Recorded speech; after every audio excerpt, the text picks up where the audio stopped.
Welcome to the channel Cric Talk by Tarun Bharatwal. एक पहले भी मैंने बोला था, जब हम साउथ अफ्रीका से दूसरा मैच हारे थे ना, तो भी मैंने यही बोला था, कैचेस विन मैचेस। और आज भी वही कहानी दोहराई गई है। पिछले मैच में भी काफी कैचेस छोड़े थे और इस मैच में भी पहले डेवन कॉनवॉय का कैच छूटा। चलो वो इतना महंगा नहीं पड़ा, लेकिन उसके बाद जो डेरिल मिचेल का कैच है, जो 88 पे प्रसिद्ध कृष्णा ने छोड़ा लॉन्ग ऑन पे और दूसरा खुद की बॉलिंग पे, वो अगर कैच पकड़ा जाता तो शायद मैच बन सकता था, लेकिन कैच छूटा और मैच छूटा। कॉनवे वाला कैच आप कह रहे हैं, अगर वो कैच मतलब छूटा नहीं, हानिकारक हुए ज़्यादा, बट मोमेंटम भी तो होता ना, मोमेंटम भी सारा शिफ्ट हो जाता अगर वहाँ पे कॉनवे आउट हो जाते। कैचेस विन मैचेस, यही इसीलिए तो बोला गया है कैचेस विन मैचेस। कोई भी फॉर्मेट ऑफ द गेम हो, कैच पकड़ोगे तो मैच पे आपकी पकड़ जो है वो मजबूत होगी ही बैट्समैन होगी। को दूसरी लाइफ मिल जाती है ना, नहीं तो बैट्समैन को दूसरी लाइफ मिल जाती है, डीमोटिवेट हो जाती है टीम, बॉलर डीमोटिवेट हो जाता है, कहीं तो वो विकेट ले गया और कहीं कैच छूट गया और वहां पे रन भी आ गए। तो दोस्तों, हमारी प्रिडिक्शन थी 3-0 की, तो 1-1 तो हो गया। 2-1 भी हो सकता है। एम्मी जी की प्रेडिक्शन 2-1 की थी। 8 मैचों की जो लूजिंग स्ट्रीक है न्यूजीलैंड ने की। इंडिया के अंदर, वो तोड़ी है। और ये जीते तो 2017 के बाद पहली बार है इंडिया के अंदर। और आई थिंक आज तक ये कभी कोई बायलेटरल सीरीज तो इंडिया के 1988 के अराउंड 84-88 में जीते थे ये। तो मतलब सूखा जो था वो आज हरा हो गया। हाँ, पिछला इनका टेस्ट सीरीज का रिकॉर्ड भी न्यूजीलैंड के सामने ही टूटा था। ये ओडीआई का भी रिकॉर्ड हमने तोड़ दिया है।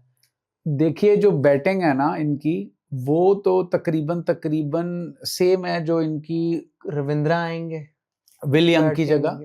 विलियम की भी नहीं शायद, हाँ विलियम की जगह ही बनती है मेनली तो जनाब, मैं तो डिसअपॉइंटेड हूँ, टू बी वेरी फ्रैंक। हम मैच हार गए न्यूजीलैंड की। ये ना मुझे आता हुआ दिख रहा था। पिछले मैच में हम जीत तो गए, तो रिंगते रिंगते ही जीते हैं हम, बट पिछले मैच में अगर आपने बॉलिंग देखी हो, जैसी सी बॉलिंग हुई थी, मतलब वो होता है ना, बॉलिंग देख के कॉन्फिडेंस आता हो। ये मेरे को पता था अगर इनकी गलती से जो है इनको डिफेंड करने पड़ गए रन्स, ये नहीं कर पाएंगे। चेज कर लेंगे, इनके पास कोहली है, गिल है, सब चेज जरूर कर लेंगे, बट इनसे डिफेंड नहीं होंगे क्योंकि बॉलिंग में एक्सपीरियंस है ही नहीं अभी। चलिए पहले ना स्टार्टिंग से बात करते हैं। तो न्यूजीलैंड ने टॉस जीता और पहले जो है उन्होंने गेंदबाजी का फैसला किया, और आई थिंक टॉस पे बोला गया था इंडिया की तरफ से कि वो पहले बैटिंग ही करना चाहते थे। सबसे पहले टीम सिलेक्शन की बात करते हैं तो उन्होंने लेनॉक्स, जो उनके लेफ्ट आर्म स्पिनर हैं, आदित्य, अशोक आदित्य को निकाल कर उन्हें खिलाया। मैंने उनकी बॉलिंग देखी, उनका तो एक्शन बिल्कुल सेंटनर जैसा ही लग रहा है। सेम टू सेम ये ऐसी प्रोड्यूस करते हैं। ये भी कहीं पार्ट टाइम क्रिकेटर तो नहीं है? 5-6 मिलियन की पॉपुलेशन है सिर्फ उनकी, और इतने मुंबई से आधी। और उसमें वो ऐसा टैलेंट पूल जो है वो निकाल वो के तो दे रहे हैं। हम आगे फिर उसकी बात करें तो हम बहुत वीडियोस में डिस्कस कर चुके हैं, इंफ्रास्ट्रक्चर, पाइपलाइन वगैरह, एनालिटिक्स, ये बहुत चीजें डिस्कस हो चुकी हैं। अश्विन ने बोला था, मैं पैसे देकर इनकी टीम मीटिंग में बैठना चाहता हूँ। How they plan for the game. तो वो इतने साल बैठे नहीं इनकी टीम मीटिंग में? अच्छा, न्यूजीलैंड वालों की टीम मीटिंग में बैठना चाहते हैं, न्यूजीलैंड और ऑस्ट्रेलिया दोनों। चलिए, हमारी तरफ से जो टीम बनाई गई उसमें एक चेंज तो फोर्स था। वॉशिंगटन सुंदर की जगह हमारे पास आए नीतीश रेड्डी। मुझे लगता है अगर आप बधोनी को आपने स्क्वाड में डाला था, मतलब कवर था वो। पहली बात तो बधोनी को जो स्क्वाड में डाला गया उसके ऊपर ही बहुत किंतु परंतु है। इतना कोई अच्छा उनका रिकॉर्ड नहीं है। अभी उनकी रीसेंट फॉर्म भी काफी, अपना क्या कहते हैं वो, जो कृणाल पांड्या की नई वापसी हुई, कृणाल पांड्या, अक्षर पटेल, उसके बाद आपके राहुल तेवतिया को मौका नहीं मिला। को एक जर्सी ही देनी थी शायद इन्होंने, नहीं खिलाएंगे तो उसे भी नहीं। तो चलिए, नीतीश रेड्डी को खिलाया गया लेकिन ज्यादा ओवर नहीं कराए गए, 2 ही ओवर कराए। तो फिर पॉइंट यही आ गया ना कि अगर आप हार्दिक पांड्या के लिए तैयार करना चाह रहे हैं अपना एक पेस ऑलराउंडर, हार्दिक पांड्या तो आपको आराम से 6 से 7 ओवर देके जाएंगे। वो तो देके जाएंगे ही जाएंगे ना। तो बात कर रहे थे जॉय भट्टाचार्य की, आई थिंक 17 ओडीआई हैं, तो उसमें से 10 तो सब अपने एशियन कंडीशंस में ही खेले जाने हैं, और सिर्फ 6 या 7 ओडीआईज हैं जो साउथ अफ्रीका में खेले जाने हैं। तो भगवान ना करे अगर हार्दिक पांड्या उस टाइम पर चोटिल हो गए, क्योंकि है थोड़ा सा तो उनका पास्ट रिकॉर्ड भी ऐसा साउथ अफ्रीकन कंडीशंस के अंदर आपको जो है पेस ऑलराउंडर पेस चाहिए ही ऑलराउंडर की चाहिए, कमी खलेगी अगर आप उसे ग्रूम जो है पहले से नहीं कर रहे हैं। क्योंकि ऑलराउंडर तो हमारे एक जडेजा करके भी हैं, थोड़ा सा 2 आते हैं मैच उन हो पे भी। गए, सूखा ही पड़ा हुआ है उनका भी। राजकोट उनका आई थिंक वो है होम ग्राउंड है और सिर्फ खेल रहे हैं वो, लेकिन कंट्रीब्यूशन जो है वो नहीं आ रहा। धंधे पूरे कर रहे हैं मेरे हिसाब से आज तो। बहुत सुनहरी मौका था जडेजा के पास, बहुत ओवर्स मिले थे उन्हें बैटिंग करने के लिए हाँ, और बॉलिंग भी 8 ओवर कराई है, और पिछले मैच में भी 9 या 8 ओवर सेट कराए थे। हो गए थे। वो सेट होने के बाद भी जो है कॉटन बोल्ड हुए हैं आज भी, हाँ सॉफ्ट डिसमिसल ही आया सॉफ्ट आज भी। डिसमिसल ही आया। चलिए बात करते हैं हम पहले अपनी बैटिंग की। तो स्टार्ट तो अच्छा था, स्टार्ट वैसे जैसे पिछले ओडीआई में था, थोड़ा सा स्लो, फिर एंड में रोहित ने मार ही दिया था पावर प्ले के अंदर। शुरुआत अच्छी रही थी हमारी। शुरू में तो रोहित और गिल ने अच्छा ही पहले डिफेंसिव अप्रोच से ही खेले थोड़ी सी, और गिल अच्छी फॉर्म में दिखे थे। 50 आज भी आई है उनकी। आज भी 50 आई है और आज कॉन्फिडेंट दिखे थे, सबलाइम फॉर्म में दिखे थे आउट होने से पहले। कल जैसे थोड़े से थे, डरे डरे से लग रहे थे हमें पिछले मैच वैसे तो हाईलाइट हो चुका होगा सोशल मीडिया पे। हमारे जो तीनों टॉप ऑर्डर के बल्लेबाज हैं, जिस तरीके से वो, जिस शैली में वो आउट हुए हैं, ये वो कहते हैं ना, वो डेजावू था, कैनन इवेंट है ये, डेजावू था। होगा ही होगा। 19 नवंबर 2023 गिल शॉर्ट आर्म पुल मारते हुए गए, रोहित शर्मा जी वहीं जहां पर ट्रेविस हेड ने कैच पकड़ा था, जो उन्होंने खुद एडमिट किया है कि 1000 बार अगर मेरे को वो कैच पकड़ना पड़ेगा तो मैं 1000 में से 1000 बार छोड़ूंगा। और पता नहीं उस दिन कैसे मैं वहां पहुंच गया और मैंने कैच पकड़ लिया। और जो कोहली साहब थे वो उस 19 नवंबर के बाद से लेकर आज तक के ओडीआईज में बोल्ड नहीं हुए, और 736 पता नहीं इतने 700 कुछ डेज के बाद पहली बार बोल्ड, और वैसे ही बोल्ड हुए, चॉप ऑन और डंडी बाहर निकल कर गई थी। तो हमारा टॉप ऑर्डर एक तरीके से कह सकते हैं कैपिटलाइज नहीं कर पाया। 3 प्लेयर्स 20 के ऊपर गए, एक की 50 हुई, लेकिन कोई भी बड़ा स्कोर जो है वो नहीं बना पाया। यही जैसे न्यूजीलैंड ने विल यंग थे, उन्होंने अपना स्कोर को कैपिटलाइज किया, आगे वो नहीं कर। यंग ने तो इंडिया को होल्ड कर रखा है, आते हैं यंग के ऊपर भी हम। और उसके बाद जो 3 विकेटें हमारी पहले चली गई, श्रेयस अय्यर अपने आप को फोर्स करने के चक्कर में मिड ऑफ पे आउट हो गए, बिकॉज प्रेशर मेंटेन किया था। यहीं पर जो न्यूजीलैंड की प्लानिंग की बात आती है ना, मतलब जितने लिमिटेड उनके पास रिसोर्सेज होते हैं, वो अपने प्लेयर्स, उनके प्लेयर्स ये जानते हैं कि हमें क्या करना विद इन आवर कैपेबिलिटीज। मुझे लगता है कि जैसे जब हम न्यूजीलैंड की टीम को देखते हैं, पता होता है कि कुछ एम है, हमें लगता है बस वो घोड़ा है, साइड में लगा दिया, चलता रहेगा अपने आप, जो होगी देखी जाएगी। की वर्ड है डिसिप्लिन। डिसिप्लिन जो है वो उनका कीवर्ड है। न्यूजीलैंड के किसी प्लेयर को आपने ऐड में नहीं देखा होगा। नहीं, वहां तो ऐड करते होंगे वो अपने कंट्री के अंदर। इतनी नहीं करते होंगे जितनी हमारे मिलती वाले नहीं करते होगी हैं। ना, मिलनी भी तो चाहिए। बनाती भी तो नहीं है ना उनकी कंट्री कुछ। हाँ, तो मिलनी भी तो चाहिए ना। तो चलिए, हमारे जो 4 आउट हो गए, फिर एक पार्टनरशिप हुई जड्डू और केएल राहुल के बीच में। केएल राहुल पे बाद में आते हैं, पहले बात जड्डू की करते हैं। जड्डू बेसिकली अब जो है वो जगह खा रहे हैं अक्षर पटेल की। अक्षर पटेल अपनी प्राइम में है, कोई माने चाहे ना माने, तीनों फॉर्मेट में गारंटेड होने चाहिए वो टीम में। हाल की घड़ी में जड्डू से कहीं बेहतर जो है वो बैट्समैन है। सिर्फ जड्डू बेहतर है फील्डिंग के अंदर, और वो भी आजकल बहुत मिस फील्डिंग हो रही है और कैचेस भी ड्रॉप हो रहे हैं। आज भी उन्होंने जो है इधर ही शॉर्ट थर्ड पे जो है चौका छोड़ा, सीधा हाथ पे, मतलब थोड़ा सा ऊपर नीचे का बाउंस हो गया। लेकिन जड्डू जो है बैटिंग में भी उतना कॉन्फिडेंट नहीं है। अब जैसे हम T20 में सूर्या को बोझ लेके चल रहे हैं ना, मुझे लगता है कि अब जडेजा भी थोड़ा सा धीरे धीरे बोझ बनते जा रहे हैं। बेसिकली ना ओडीआईज में उनको मैचेस खिलाए जा रहे हैं कि ताकि बाद में ये ना कहा जाए कि जी हमने जड्डू को भी निकाल दिया। जब परफॉर्मेंस बैक नहीं होगी तो सैक करना जो है वो आसान होगा। जैसे पिछले में आउट हुए थे वैसे ही इसमें भी आउट हुए, मतलब caught and bowled within the circle जो है वो। बैट थोड़ा सा उसकी पिंग कम करवा लें बैट की। नहीं, हाँ, पिछली बार तो पिंगी बहुत ज्यादा थी। वही उसके बाद बैट मार रहे थे तो कमेंट्री पे कहा था, पता नहीं कौन थे कमेंटेटर, बैट की गलती नहीं है, बैट बहुत अच्छा है, गलती आपकी थी यहाँ पे। तो अब बात करते हैं जी स्कोर को फाइटिंग बनाने में जिस प्लेयर का योगदान रहा वो है केएल राहुल। हम जैसे देख रहे थे ना, कोहली की लास्ट 5 लगातार जो है 50s आई हैं। राहुल भी बहुत अच्छी फॉर्म में है। लास्ट 4 इनिंग्स में से 2 तो 60 हैं, एक 20 समथिंग नॉट आउट था, वो पिछले मैच का ही, और आज 100 एंड नहीं, Rahul has understood his game. मैंने एक क्रिएटिव आईजी पे भी डाला है, स्नैपचैट पे भी डाला है। सिंस 2023 या सिंस 2025 20 फर्स्ट से 50th ओवर में मोस्ट इनके रन्स हैं। नहीं, वो नहीं, वो भी एक अच्छा स्टार्ट है। हाँ। हाईएस्ट एवरेज है 4 या हाँ। 4 से नीचे बल्लेबाजी करने के वक्त, उसमें डैरल मिचेल भी आते हैं। केएल राहुल इस टाइम पर जो है थाला वाला काम कर रहे हैं और थाला से थोड़ा सा बेटर कर रहे हैं।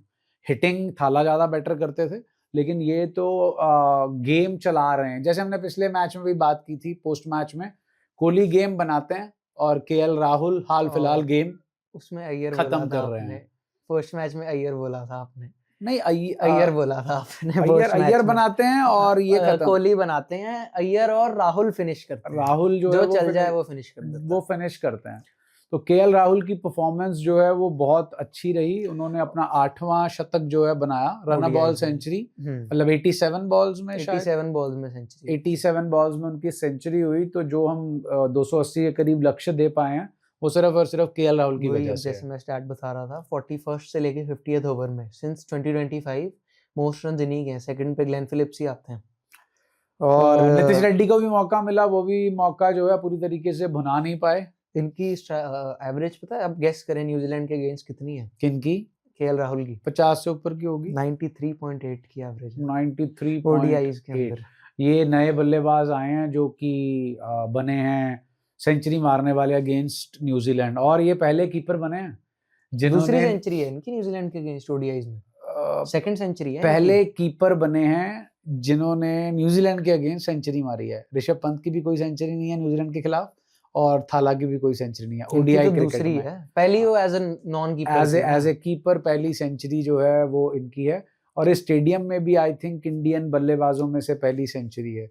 स्टार्ट पढ़ रहा था मैं, तो केएल राहुल जो है वो टीम को चला रहे थे। बात करते हैं हमारी जो बल्लेबाजी खराब हुई है या मतलब हमें आउट किया गया, उसके में सबसे ज्यादा योगदान था सिलियन मर्फी का। नहीं, किलियन मर्फी नहीं, क्रिस्टोफर नोलन वाले नहीं, इनके क्रॉली जो हैं बॉलर हैं, केंट क्लार्क नहीं है वैसे, वो सुपरमैन होता है केंट क्लार्क। तो ये कोई और है, ये क्लार्क जी हैं, पूरे किलियन मर्फी की जैसे लगते हैं। ब्लू आईज हैं इनका, मतलब पूरी जॉ लाइन वगैरह। पहले मैंने देखा, जब मैंने फर्स्ट ग्लिम्स देखी ना इनकी, साथ ही मैंने आपको कहा था ये बिल्कुल किलियन मर्फी जैसा लग रहा है। बाल भी इनके वैसे से ही हैं।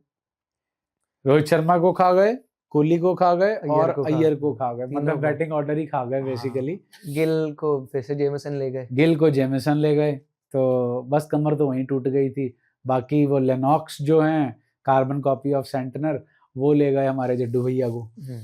तो अच्छी bowling performance, disciplined bowling performance, line and length के ऊपर। पिच थोड़ी स्लोअर साइड पे थी।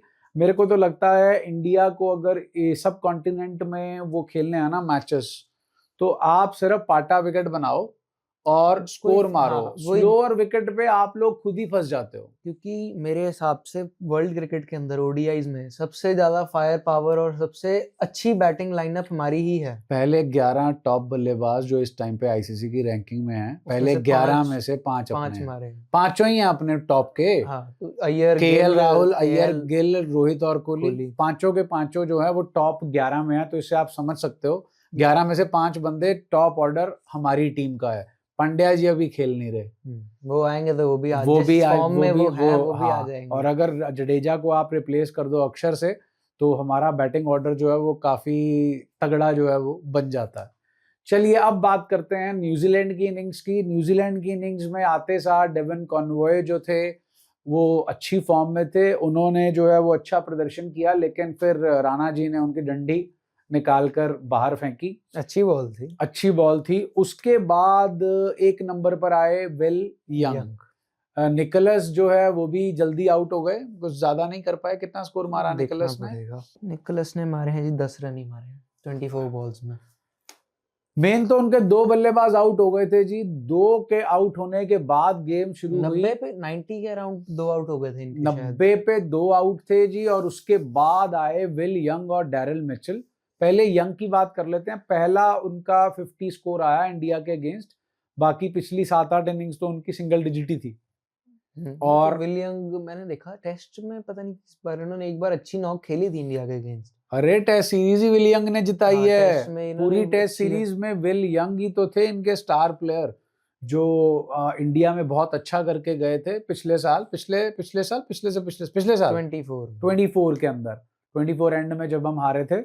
और विल यंग ने बहुत अच्छी जो है वो पारी खेली है। देखो स्पिन को तो वो अच्छा खेलते ही हैं, एंड दैट इज वाई उनका बयान भी आया था, अच्छा लगा होम ऑफ क्रिकेट में परफॉर्म करके। तो India is the new home for cricket. तो हाँ, होम ऑफ क्रिकेट लॉर्ड्स का जैसे स्टेडियम का कमेंट्री बॉक्स है ना, सेम इन्होंने कॉपी कर रखा है स्टेडियम सेम कर रखा है राजकोट के अंदर। तो विल यंग जो है वो बहुत अच्छा परफॉर्म करके गए, और उसके बाद बारी आई जी डैरिल मिचेल की। जितना बोला जाए उतना कम है उनके हम बारे ट्रेविस में। हेड को कहते हैं कि शैतान है। ये गंजू पटेल सबसे बड़े शैतान है इंडिया के अगेंस्ट तो बहुत तगड़े हैं। 6 इनके स्कोर्स थे, जिसमें आई थिंक 1 स्कोर 17 का था, बाकी सब 50 से ऊपर हैं। और जो इंडिया के अगेंस्ट इनकी पिछली 4 पारियां हैं इंडिया के अंदर इंडिया के अगेंस्ट 3 सेंचुरियां हैं, और लास्ट जो इन्होंने 83 समथिंग, लास्ट 6 इनिंग्स के अंदर इनकी, मतलब वर्ल्ड कप के अंदर पहला मैच जो ग्रुप स्टेज का हुआ था उसमें 130 थे इनके, सेमीफाइनल में 134 थे, सीटी के फाइनल के अंदर इन्होंने 63 मारे थे, कल 84 मारे हैं, आज फिर 131 इन्होंने मार दिए इंडिया के। लेकिन ये इनकी पहली एफर्ट है जो विनिंग कॉज में आई है। हाँ, otherwise he was always on the losing side. वही पिछली बार सेमीफाइनल के अंदर कोहली की सेंचुरी ने इन्हें ओवर पावर कर दिया, सीटी के अंदर रोहित के 70 समथिंग ने इन्हें ओवर पावर कर दिया। तो अच्छा है उनके लिए जो डैरिल मिचेल हैं, क्योंकि बड़े पावरफुल प्लेयर हैं, और लॉन्ग ऑन और लॉन्ग ऑफ जो है वो इनका फेवरेट सेटअप है। स्वीप हथौड़े की तरह मारते हैं, रिवर्स कंट्रोल्ड रिवर्स स्वीप मारते हैं ना। आज तो वो दिलशान वाले स्कूप भी लग रहे थे एंड के अंदर। इन्होंने कुलदीप को बुंदला ही रखा था इन्होंने। कुलदीप की तो बॉलिंग बहुत ही, चलो कुलदीप की बॉलिंग का भी ना मैंने सुना था, कमेंट्री में कह रहे थे कि अगर आप चाइना मैन होके अगर आप सीधे छक्के खाते हैं, लॉन्ग ऑन पे छक्के खा रहे हैं, कोई दिक्कत नहीं, आप ओवर में 12 रन भी खा रहे हैं, मेरे को कोई दिक्कत नहीं होगी एज अ कैप्टन। बट अगर आप square of the wicket run खा रहे हैं वही पड़े हैं, वहीं रन पड़े, तो वो आप फ्लाइट मत छोड़ो, फ्लाइट रखो। इन्होंने छोटी बॉलें डाली हैं उन्हें लेग साइड पे। केएल राहुल पीछे से कह के थक गए कि फ्लाइट में बीट करो, बॉल आगे डालो। डैरिल मिचेल और विल यंग ने मेरे हिसाब से 7वें स्टंप पे लेग साइड पे जाकर रूम बनाकर इनको स्क्वायर में से ही कूटा है, और जो फ्लाइट डालकर आगे डाल रहे हैं वो बिल्कुल ही ओवर पिच, मतलब अपना टप्पा नहीं पकड़ पाए। टू बी वेरी फ्रैंक, जो इनका टप्पा गुड लेंथ पे होता है ना, जो फ्लाइट में ही हवा में ही बीट करते हैं, वो आज बीट जो है वो नहीं कर पाए। और इसमें बहुत ज्यादा योगदान 2 अच्छे प्लेयर्स का था जो स्पिन के थे। उनको सेट नहीं होने दिया ना कुलदीप को इन्होंने। दोनों तरफ से अच्छे प्लेयर्स थे स्पिन के। तो यहाँ पर आपको कमी खली नहीं थे ना सामने, अब नहीं, यहाँ पर आपको कमी खलती है दूसरे अच्छे और अटैकिंग स्पिनर की, जो कि वरुण चक्रवर्ती के रूप में हम लोग मिस कर रहे हैं। तो वरुण चक्रवर्ती हो गए या फिर अक्षर पटेल हो गए। अक्षर पटेल और जड्डू पटेल भी थोड़ी सी ना, जैसे जडेजा का तो हमने देखा ही है, फॉर्म थोड़ी सी ऑफ ही चल रही है बॉलिंग में भी, क्योंकि एक टाइम होता था जडेजा को खेलना डिफिकल्ट, मतलब स्टीव स्मिथ जैसे प्लेयर जडेजा को खेलना मुश्किल मानते थे, और अब नॉर्मल न्यू यंगस्टर्स उनको बहुत इजीली उम्र का तकाजा हो जाता है। 37 इयर्स के हो गए हैं। जब आप इंटरनेशनल क्रिकेट में इतने टाइम से खेल रहे होते हो ना, तो लोग जो है पढ़ लेते हैं आपको, वो एंटिसिपेट कर लेते हैं कि आप क्या करना चाहते हो। इनके पास वेरिएशन भी नहीं है, जडेजा के पास वेरिएशन भी नहीं है। पिच से अगर नहीं मदद मिलेगी तो फिर तो, और स्पीड ये कम करते नहीं है अपनी, क्योंकि इन्होंने तो तेज गति से ही डालनी है। तो जनाब हम उसके बाद मैच तो देखो फील्डिंग ने हरा ही दिया, वो हमने स्टार्टिंग में ही बात कर ली थी। तो फील्डिंग जो है, जो कैचेस हैं वो नहीं, मतलब सिंपल कैचेस जो डिफिकल्ट हैं, चलो उसको तो मैं कंसिडर ही नहीं करता। अगर प्रसिद्ध कृष्णा ने डैरिल मिचेल का ही कैच छोड़ा जो कॉटन बोल्ट था, बहुत तेज था, उसको तो चलो मैं चांस ही नहीं मानता। लेकिन जो लॉन्ग ऑन पे हाराकिरी की है उन्होंने, लॉन्ग ऑन पे मैंने चलो इनिंग नहीं देखी इनकी, बट लॉन्ग ऑन पे प्रसिद्ध कृष्णा को क्यों यही खड़ाया था? पॉइंट कमेंटेटर्स भी कह रहे थे, भाई कोहली खड़ा लो, रेड्डी खड़ा वही लो। मतलब लॉन्ग ऑन, लॉन्ग ऑफ और स्क्वायर लेग, ये तो हाँ, सबसे प्राइम फील्डिंग्स होती हैं बाउंड्री के ऊपर और स्पेसिफिकली जैरल मिचेल के डेरिल लिए। मिचेल के लिए। तो मतलब फील्ड प्लेसमेंट, वही यंग कैप्टन है हमारे कैप्टन साहब, तो बाकी एक एक से जो है एंड में आकर रही सही कसर जो है ग्लेन फिलिप्स ने जो है वो पूरी कर दी। और बॉलिंग की बात करें तो मोहम्मद सिराज ठीक थे, इकोनॉमिकल थे, विकेट नहीं आ पाई आज कोई। वही गिल साहब भी कह रहे थे कि अगर आप मिडल ओवर्स में विकेट नहीं निकाल पाते हो, फिर चाहे 15-20 रन हमारे पास और भी होते तो भी कुछ नहीं होना था। और हर्षित राणा ने ठीक है स्टार्टिंग में एक विकेट जो है वो जरूर निकाला है, कुलदीप तो ऑफ ही रहे हैं, कृष्णा जी भी ऑफ ही रहे हैं। विकेट ले गए थे बट एक कुलदीप। तो हाँ, एक वो तीसरी डैरिल मिचेल का रन आउट स्ट्रेट छोड़ा जड्डू ने, और डैरिल मिचेल वहां पे आउट होते, अगली बॉल पर ही उन्होंने कैच चढ़ाया जो प्रसिद्ध कृष्णा ने लॉन्ग ऑन पे छोड़ा। तो 2 चांसेस जो हैं वो दो बॉलों में उनको मिल गए। 2 बॉलों में सीधे-सीधे उनको चांसेस दे दिए। प्रेशर बन सकता है जैसे न्यूजीलैंड ने हमारे पे बनाया था पिछले मैच में, अगर डैरिल मिचेल की विकेट पहले आ जाती। वैसे तो नीचे इनके पास काफी फायर पावर थी, ब्रेसवेल भी थे और जेमिसन भी थे, हे भी थे। हे भी थे। तो ये तो हो गया जी। अब मुद्दा आता है कि हम कहते हैं कि जीजी साहब जो है वाइट बॉल क्रिकेट में बहुत अच्छा कर रहे हैं, तो याद दिला दूं जीजी साहब की कप्तानी में कोचिंग में हम श्रीलंका से सीरीज जो है ओडीआई हार चुके हैं। ऑस्ट्रेलिया में जाकर हम ऑस्ट्रेलिया से भी ओडीआई सीरीज हार के आए हैं, और यहाँ 1-1 हो गया है। अब जो तीसरा मैच इंदौर में होगा 18 तारीख को, दैट इज ऑन संडे, उसके फंसने के सीरीज दाव पर है, टू बी वेरी फ्रैंक। हाँ, अब इन्होंने टेस्ट में तो एक वो बना ही दिया, फोर्ट्रेस तोड़वा ही दिया। न्यूजीलैंड के अगेंस्ट ओडीआई का भी फोर्ट्रेस ना टूट जाए। न्यूजीलैंड के अगेंस्ट वो सीरीज में हमारे पास एक मैच में सेंटनर नहीं खेले थे, एक और केन विलियमसन तो मैच पूरी उसमें ही नहीं थे, सीरीज में ही नहीं थे। और यहाँ पर भी टीम तो तब भी डिजर्व नहीं करती थी, मतलब हम ऑन पेपर देखते तो वो टीम भी हम 3-0 जीत के आने चाहिए थे, और इसमें तो हमने प्रेडिक्शन करी थी 3-0 की। मतलब अश्विन का बयान था कि बेसिकली न्यूजीलैंड ने जो टीम भेजी है वो एक्सपीरियंस गेन करने के लिए भेजी है, और अगर इनकी टीम एक भी मैच जीत जाती है तो ये समझ लें कि ये सीरीज जीत गए। सीरीज से जीतने से बढ़कर ही कुछ करके गए हैं। हाँ, क्योंकि अगर आप इनकी फुल स्ट्रेंथ टीम नहीं जीत पाई इंडिया से लास्ट 8 मैचेस, तो वही है। अब तो रोको पे ब्लेम नहीं कर सकते ना, अब वो दोनों ही तो perform परफॉर्म कर रहे हैं। थोड़ा रोहित शर्मा का लग रहा है मेरे को कि उन्हें इतना अटैकिंग खेलने की जरूरत जो है वो नहीं है, डिफेंसिव ही खेल रहे हैं। नहीं अब आउट तो हो ही गए ना, छक्का मारने के हाँ, चक्कर में ही मतलब वो गए ना ना। थोड़ा सा वो हो गए हैं स्टार्टिंग में, जैसे पहले पूरा ही मार के खेलूंगा, अब थोड़ा स्टार्टिंग में बहुत ही डिफेंसिव हो जाते हैं, एंड में फिर जब रन रेट क्लाइंब कर जाती है तो बहुत ही तेज खेलने लगने की पता ट्राई है करते हैं। दिक्कत क्या है? दिक्कत ये है कि हमारे ये जो 2 सीनियर प्लेयर्स है ना, जहां कहीं इनकी फॉर्म में ब्लिप आया और वहीं इनके ऊपर तलवार लटक जाएगी।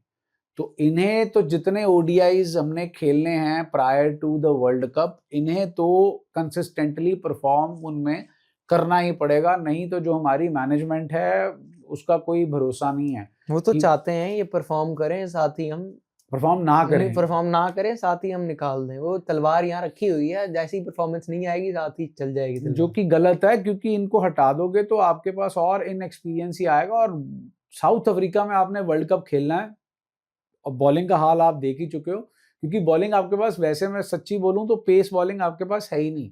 बुमराह को हटा दीजिए तो आपका कोई भी पेसर ऐसा नहीं है जिसके ऊपर आप भरोसा कर सकें। वर्ल्ड कप में अगर बुमराह इंजर्ड तो हो खत्म गए हो गया, फिर ग्रुप स्टेज से बाहर ही नहीं निकल फिर पाएंगे। तो खत्म ही हो गई चीज, ही कहानी खत्म हो जाएगी। चलिए दोस्तों, एक डिसअपॉइंटिंग था ये, बहुत सारे फैक्टर्स थे जिनकी वजह से हमें ये हार का सामना करना पड़ा। आई होप हमने सारे फैक्टर्स जो हैं वो कवर कर दिए हैं। प्रीव्यू भी जल्दी ही बनाएंगे, वापस आ गए हम जी छुट्टियां मनाकर, तो बैक इस मैच का प्रीव्यू रह गया। इस मैच का प्रीव्यू रह गया, बिकॉज वहां पर हमने बनाया तो था, हमारा पहले का पोस्ट मैच भी पड़ा, लेकिन वो बन चुका है, वो भी अपलोड होगा, बिकॉज वहां पे नेट का बहुत इश्यू था, इसलिए रील से ही और शॉर्ट से ही काम चलाना पड़ा। तो मिलेंगी आपको पूरी videos, long videos, first ODI के पोस्ट मैच की भी, सेकंड के पोस्ट मैच की भी, और थर्ड के प्रीव्यू की भी। दोस्तों, अगर पसंद आई हो आपको वीडियो तो लाइक करें, शेयर करें और चैनल को सब्सक्राइब करें। Thank you, stay healthy and blessed.